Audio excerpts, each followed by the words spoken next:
Hello, my name is Paul Lindgren. I'm privileged to present devotional talks and inspirational talks to young men and mentors at Walking Tall each Monday and Tuesday evening.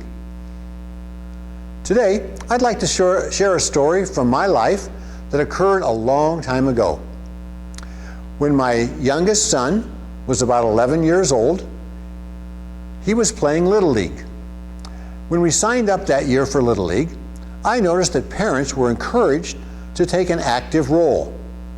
You could line the field, work in the snack shop, coach, or umpire. I decided that my skill set was best suited for umpiring. I'd worked for 2 years for the Los Angeles Dodgers, and I had observed major league umpires in action.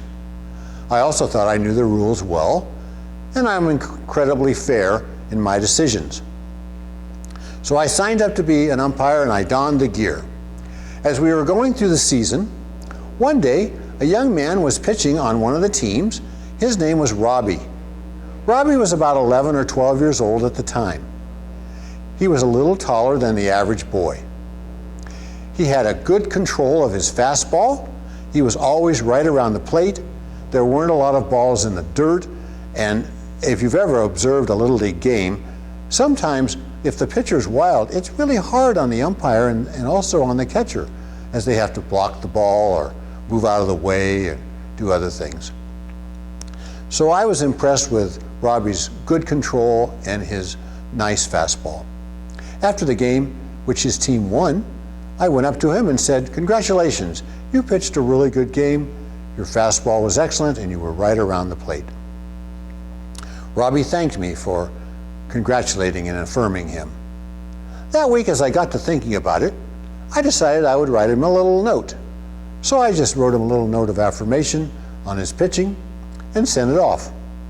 I don't believe I ever talked to Robbie again. However, 12 years later, my family and I were with our grandchildren at the San Diego Zoo. Now, the San Diego Zoo is about 75 miles south of our home, where we lived at the time.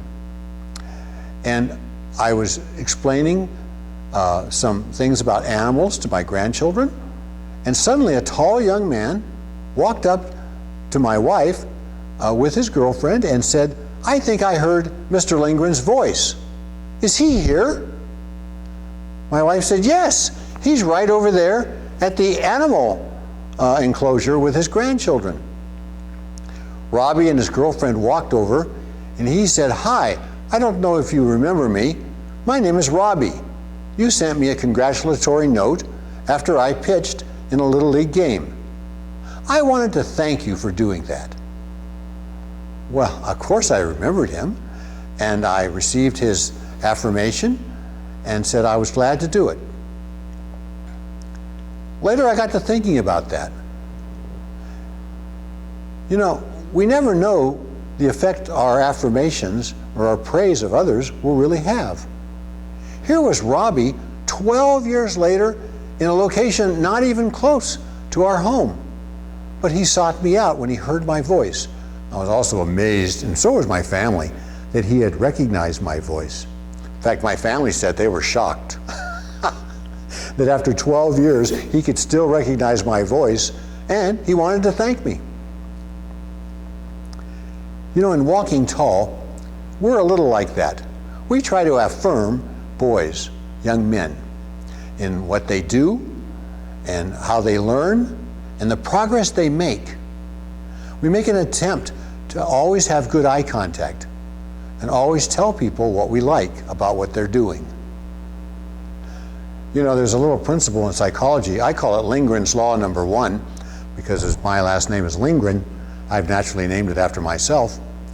Lindgren's Law number 1 says, if you see anything in life that you like, comment on it, and you'll see it more often. You know, at Walking Tall, we sort of use Lindgren's Law number 1. When we see boys doing things we like, we try to compliment them, try to affirm them. When we see their progress and their growth as people, we comment on that too. That's the kind of organization that I want to be a part of. Hopefully it's the kind of person you want to be. I want to read you just a little scripture verse here. In Proverbs 25:11, it says, "A word spoken fitly is like apples of gold in a setting of silver." In other words, it's really valuable. Or a little later in Proverbs, just a couple of verses later, in Proverbs, or just before that, in Proverbs 15:23, it says, "A person finds joy in giving an apt reply, and how good is a timely word."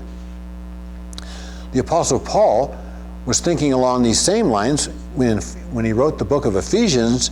In Ephesians 4:29, he said, "Do not let any unwholesome word come out of your mouths, but only what is helpful for building others up according to their needs, that it may benefit those who listen." That's sort of what Walking Tall is all about. We're trying to benefit those young men who are listening, those young men who come to us to learn new skills and who grow in maturity. Thank you for listening to this. Bye. I'll just give it a few seconds.